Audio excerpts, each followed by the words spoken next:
Hello everyone, I hope you're doing well. So in this video, we're going to discuss first 4 problems of Codeforces Educational Round 149, which was rated for Division 2. So this for this particular contest, I believe all the 4 problems were not very difficult, and you can see by the number of submissions also, there are almost 3800 submissions. Let me just refresh it. So it's almost 4000 submissions on the D problem.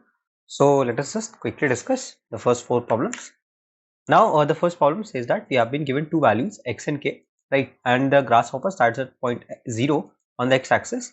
Now we have to go by a to the distance k, right? We have to go to the point k, and we can either move to the left or the right, and we can jump by any value which is not divisible by k, right? So we have to tell what is the smallest number of moves to reach point x, and what are these moves, right? So this is the whole problem statement. So let me just explain it to you quickly. So for example, you are at point 0, right? This is 0th point. Now you have to move up to a point x, right? So you can make any jump. You can make a jump of size 1, you can make a jump of size 10, any value. You can make a jump of any value y, right? The only constraint is that this particular y should not be divisible by k. So that means y mod k should not be equals to 0. Now you will realize that at maximum you can take 2 steps and reach your final destination. How will it be possible? So for example, you want to reach to your destination x, right? One possible way is to directly jump to x. So this will consume one number of steps, and you will have to make a jump of size x. But what if this particular x is a like multiple of k? That means x mod k is equals to 0. In that particular case, you can just make a jump to x minus 1th position, right? You can just directly jump here. Now this particular value x minus 1 will not be a multiple of k, obviously, because if x is a multiple of k, then x minus 1 will give a remainder of x minus 1 itself with k, right? So from here, now you can make a jump of 1, and since k, the value of k will always be greater than or equals to 2, 1 will also be not a multiple of k. So what you can do is, in case x is multiple of k, then you can make a jump to x minus 1, and then you can make a jump of size 1, and this will require 2 steps, right? So this would be the solution for this particular problem. Now let me just show you the code which I submitted during the contest. So you see that they have taken input 2 values, and if n mod k is gives some value, that means n is not a multiple of k, that means this particular value is greater than 0. I just print 1, and then I print a new line. So this is my macro for the new line, and I just print n, right? Otherwise, if n is a multiple of k, I just print 2 first of all, and then after a new line I print n minus 1 and 1. So this should be the solution for the first problem. Now coming on to the second problem. So for this particular problem, they say that we have been given a string of length n such that each character is less than or greater than, right? So they say there will exist an array of size n plus 1 elements such that it is compatible with the string s. Now what do they mean by compatible? So let me just show you the example. So they have given a string like this. It will be consisting of only these two types of characters, right? So if the size of the string s is 4, right, we have to make an array of size like 4 plus 1, that would be equals to 5, right, such that this particular array is compatible with the original string. Now compatible means that if this particular sign, let's say it is at the sign at the index 0, so a of 0 should be greater than a of 1 if the sign is greater. So let's say this is index 0, this is 1, this is 2, this is 3. So for an array to be compatible with this particular string, we need to make sure that a of 0 is greater than a of 1. This comes from here, and then a of 1 should be greater than a of 2, a of 1 should be greater than a of 2, and a of 2 should be less than a of 3. So a of 2 should be less than a of 3, and then a of 3 should be less than a of 4, a of 3 should be less than a of 4, right? So this is the whole problem. So once we have formed this particular compatible array, we have to form it in such a way such that the number of distinct elements in this particular array is minimum, right? So we have to minimize this value and then print that particular value. What is the minimum number of elements in this particular compatible array? So what we can do is, for example, in this particular string, let's just take some arbitrary value 10, and then this is greater than sign, so I can take 9, and then I can take 8. So it is less than sign now, so I can take again 9, and I can again take 10, right? So if there was like multiple signs like this, right, so let's say x was here, then x minus 1 will have to be here, then x minus 2, then x minus 3, and x minus 4 and then x minus 5. So you see, if there were 4, 3, 4, 5 sides, if there were 5 signs, I had to take 6 unique values starting from x to x minus 5. Right. Similarly, if these were signs were opposite in nature, I will have to take 6 unique values from x to x plus 5. Right. So you will always see that the answer will always depend on the number of consecutive same number of characters. Right. Why? Because let's say you had 2 characters like this and again you had a reverse character. So you see, you go from 10 to 9 and then 8, then you can again increment this value 9. Right. Or if you already know that after it you will have some like signs like this again, you can take this value to be some large value as 10. Right. So you can again go to the same loop. Right. So there will always be an optimal order to place such that the number of unique characters never exceed the number of consecutive characters plus 1. Right. So what you essentially have to do is you have to find the number of consecutive characters. They can be like this, right, or they can be like this also. Any one of those will count as consecutive number of characters. So you have to find the maximum of these, and the answer will be the maximum that you have found, max plus 1. Right. So this will be our final answer. Now let me just show you the code. So the test cases of this particular problem were initially wrong. I also realized that, but I just submitted the according to the test cases that I was able to see, and it passed all the test cases. But later they rejudged the submissions, and then we had to submit this particular problem again with the updated value. So basically, the only difference was this plus 1, and rest of the things were the same. So what you essentially have to do is I have taken a string s and I have taken input in it along with the size of the string n. Right. Now I initialize my answer with 0 and the current value is 1. So starting from 1, what I'll do is if the two characters do not match, I'll update my answer as maximum of answer comma current, and I'll update my current as 1. And if the consecutive characters are matching, I'll just increment the value of my current. So at the end, I'll just take the maximum of answer comma current. So this will give me the maximum number of consecutive characters that I have, and I'll just add 1 to my answer. So this would be the solution for the second problem. Now let us have a look at the third problem. So this is called best binary string. Now this particular problem says that we have been given a particular string with some question marks, right? So what we can do is we cannot change these positions which have some fixed characters on it. We can only change these question marks to either 0 or 1, right? And we have to change these 0 as 1 in such a way the cost is minimized. So they have defined the cost of the binary string as the minimum number of operations to sort the string in non-descending order. So what are those operations? You can choose any substring and reverse that particular substring. So let me just show you an example. So we'll also discuss these sample test cases. So let us just copy them. Now before discussing these sample test cases, let us have an example. So what is actually sorting? So let's say I'm just taking one of the examples from here. So if this is like this, right, I need to sort this particular value, but the only operation I can perform is I can choose any substring and I can reverse it. So whenever 0 is placed after 1, it is optimal to sort it, right? And obviously if there are multiple zeros, I will take all of them and sort them together. So essentially what I will have to do is I'll have to take this particular part and reverse it. So now it will look something like this, right? Now I can take this particular part and reverse it, so it will be like this, right? So this is the sorted string that I want. So this overall operation took 2 number of steps, right? Now this particular string had all of the characters filled and there were no question marks, so we could not have changed it. But for this string, this particular string, there are some question marks, or you can also consider them as blank spaces. Now we have to fill these blank spaces with either 0 or 1, such that when we try to perform these operations to sort the whole string, the number of operations are minimized. This is our whole problem. So you will always observe that it is always optimal to have everyone after a 0, right? If there is 0, we can have 1 after it. If there is a 0, we can also have a 0 after it. This is also no problem. The only problem arises when there is a 0 after a 1, right? This is the only problem when there is a 0 after a 1. In that particular case, we have to reverse this particular string. Now you will observe that if there is a 0 after a 1, then no matter how many zeros are there, it is always going to take one operation to get this part reversed, right?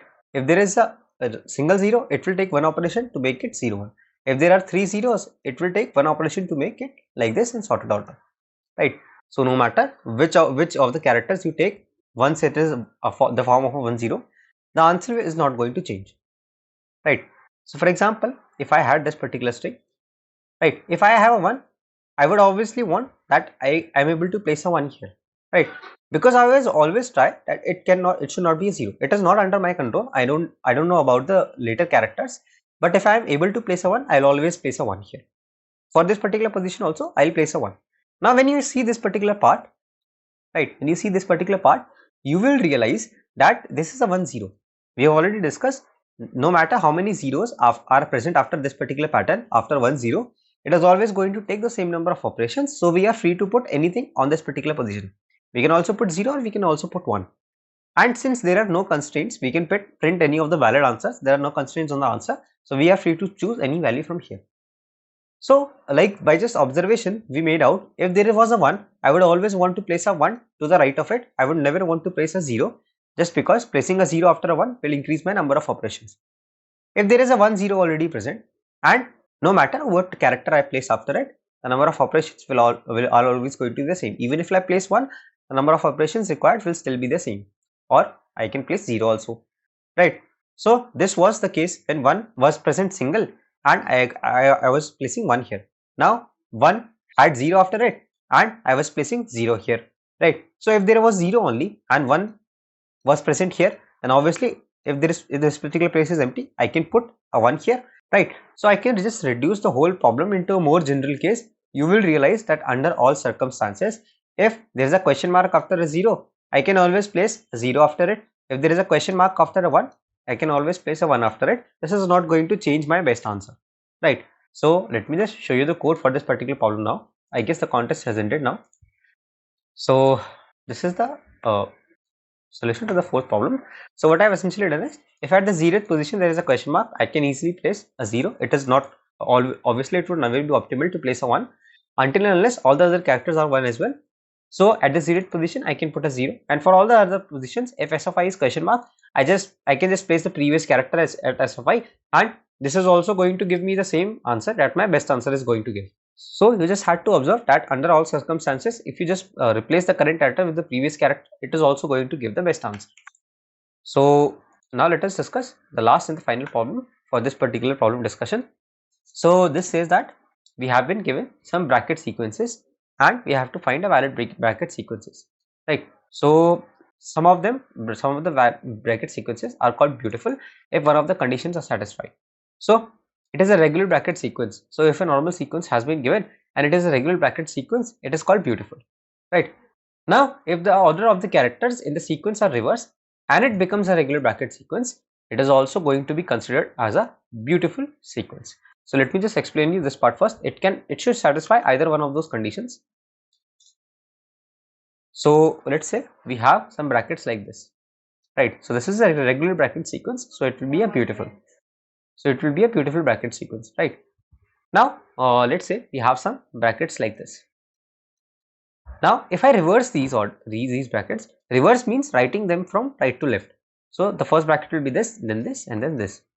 Now after reversing the bracket sequence, it was able to form a regular bracket sequence. So this would also, not this one, not this one, this would also be considered as a beautiful bracket sequence. This is also this is already beautiful, but if I also get this particular bracket sequence, I can always reverse it to get a regular bracket sequence. So this is also going to be beautiful bracket sequence. So this is what they're trying to say in the first point. Now you would always observe that one thing very interesting about this particular problem, they say that you are actually going to reverse the bracket sequence. But if you try to alter the characters, so for example, if a character was like this, you are trying to replace this particular character with this particular character, right? So if at the end it forms a regular bracket sequence, no matter if you apply the reverse operation or the altering operation, it is always going to be the same, right? If at the end it does not form a regular bracket sequence, only then in that particular case the two operations will have different effects, right? But if you consider it to be an altering case, so for example, the bracket sequence is like this. Altering means If this is closing bracket, you mark it as opening, then closing, then closing, right? If the final sequence is going to be a regular bracket sequence, then altering the brackets will also have the same effect as reversing all the brackets, right? Let me just show you with some more examples.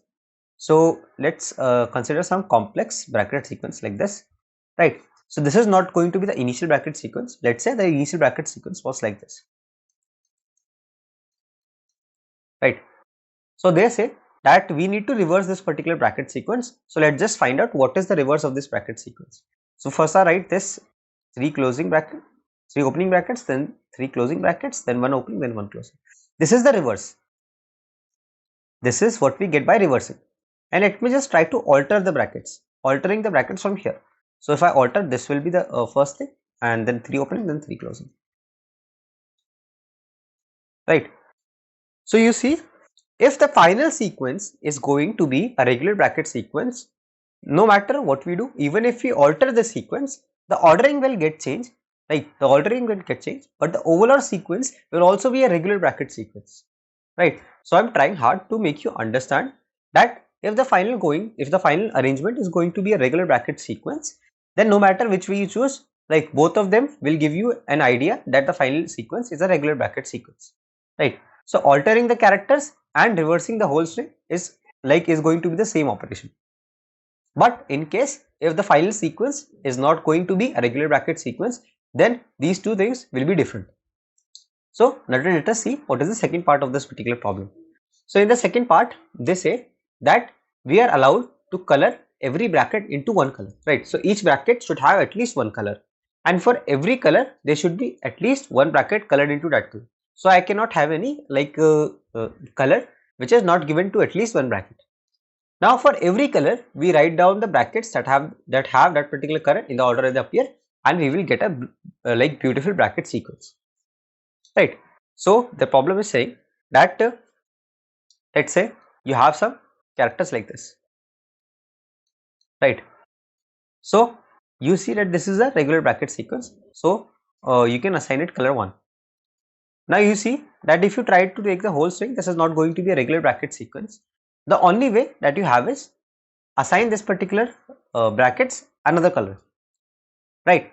So if we this is obviously a regular bracket sequence, so no problem, but this can be reversed or altered, whatever you say, it will become like this, and then it is going to be regular bracket sequence. So basically both of them are beautiful. According to the definition, both of them are going to be beautiful. This is also beautiful and this is also beautiful, right? So we have to color the brackets in such a way such that all the brackets of one particular color are all beautiful. So if there are multiple colors x1, x2, x3, and you should remember that you cannot change the order of those brackets if the order of the bracket should be remain the same. So for example, let's have A, B. I'm not writing the brackets, I'm just writing the characters. So let's say this was color 1, this was color 1, this was color 1 and 1, this is color 2 and 2. Right. So you will have to write the brackets in this particular order, A, C, D and F. So these are all the brackets of color 1, and then you write all the brackets of color 2, B and E, and these should be independently beautiful. So this should be beautiful and this should be beautiful as well, right? So they should be independently beautiful. This is what you need to make sure. So you need to find whether such a configuration exists, whether all of the brackets are independently beautiful or all of the colored brackets are independently beautiful. If there exists, you have to tell which bracket should be colored with which color, and if it does not exist, you just have to print -1, right? So let me just show you how this problem works. You will always realize, if in case it is possible to derive the colors like this, it will always be possible in at most 2 colors. Why? So for example, there exists some regular bracket sequence. Now let us discuss some of them from the sample test cases. So let me just share with you this particular sample test case. So we are essentially going to discuss the first one because it has example of both the colors, right? 1, 2, 3 and then 3 closing ones, one more closing one and one more opening one, right? So you see, first of all, we try to find whether there exists some way to form a regular bracket sequence. So you will observe that this is going to be a regular bracket sequence, right? And no matter which other bracket you include, it is not going to be a regular bracket sequence. So let's say we assign all of these brackets with color 1. So we have 6 brackets. So 1, 2, 3, 4, 5, 6. Right. Now for the remaining of the brackets, I only have one option. Right. The only option is to color them with the second color, and for all of these brackets I will have to reverse them. Right. Why I have to reverse them? Because they were not forming a regular bracket sequence on their own. So the only possible way they would form a regular bracket sequence and become beautiful is that they form it after reversing itself. So after reversing, I found out that this is going to be a regular bracket sequence. So in that way, I can assign color 2 to this particular these two brackets, and it is going to be a valid answer. Right. So you observe that either it is a regular bracket sequence or its reverse is a regular bracket sequence. Right. So if none of them is true, right, so if none of them is true, the answer is always going to be -1. And in this way, you also come to know that 2 is going to be the maximum number of colors that you need, because either some brackets will satisfy a regular bracket sequence on their own, or their reverse is going to satisfy. Right. There is no other way for us to do it. So in case the reverse is going to satisfy, I can just assign them some color 2 and reverse all of those brackets in that particular color. So how do I find whether this particular brackets should be placed in the second part or not, right, or in the second color or in the second group or not? So first of all, this problem is similar to finding a normal bracket sequence. We will focus on the first part first, when we try to find out whether the given bracket sequence is a regular bracket sequence or not. So let us start with the first place. So what we essentially do in this particular thing is we just maintain a variable. Let's say we have a variable state equals to 0, initialize it with 0. So whenever we encounter an opening bracket, we increment the value of this state. So the value of state here is 1, then 2, then 3. Now when we encounter a closing bracket, we decrement it. So 2 and then 1 and then 0, right? So at this point we have a regular bracket sequence. Now there is one more closing bracket, right? There is one more closing bracket, and we know that our state is already 0. So obviously we cannot include it into our current state. Let's say we have some other variables called state 2. So this variable is going to store the state for the another group or the second group, and the operations that we perform on this particular variable state 2 will be exactly opposite of the state 1. As I have already discussed, while altering the string or reversing the string is going to give the same effect if the ending string is a regular bracket sequence. So when we close this particular bracket, I will increment my value of state 2. So state 2 will now become 1.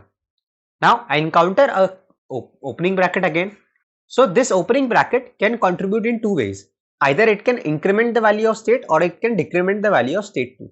Right. So we will always have more focus on closing the already existing states that we have.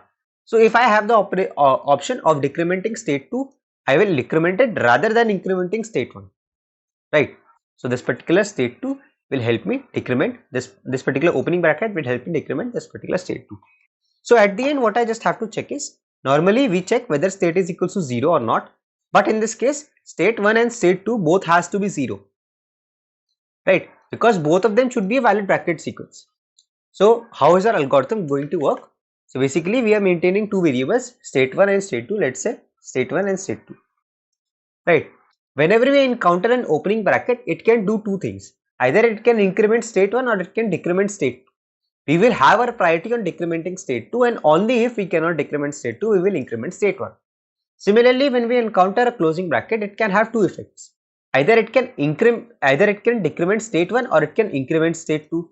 Again, we will have the priority on closing the groups that we have already opened. So we will have our priority on decrementing state 1, and then if it is not possible, I will increment the value of state 2. So remember, you are always going to open new states only when all the remaining states are closed and you cannot close them further. So it is only required when there is no other option to go. If you already have an option, you do use that particular option. So at the end, you already know that which state you have worked in. So for example, for the ith index, you did some operation on state 1, so mark it as 1, otherwise you mark it as 2. So at the end, either you will have an array of all 1s, either you will have an array of all 2s, so or otherwise you will have an array of 1s and 2s, right. So in these two cases, you don't have to do anything, but if you have an array of all 2s, you have to convert them to all 1, right. and then your answer will be 1 and this particular array. Why am I saying this? Because they have said that if you are choosing some color k, right, so you have to make the colors from 1 to k, 1, 2, 3 and so on up to k. Since we have already used only using one color here, so we can color all of them with 1, right? You need to take care of this separately. So let me just show you the code for this particular problem now.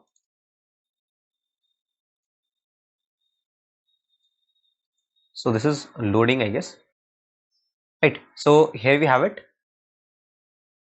So what I do is I just take a string s as input, and I have initialized two variables, skip and state. So actually the thing that I have explained you with state 2, during the contest I named it skip. I had some other concept in mind, but essentially the whole process is going to be the same and the whole idea is the same.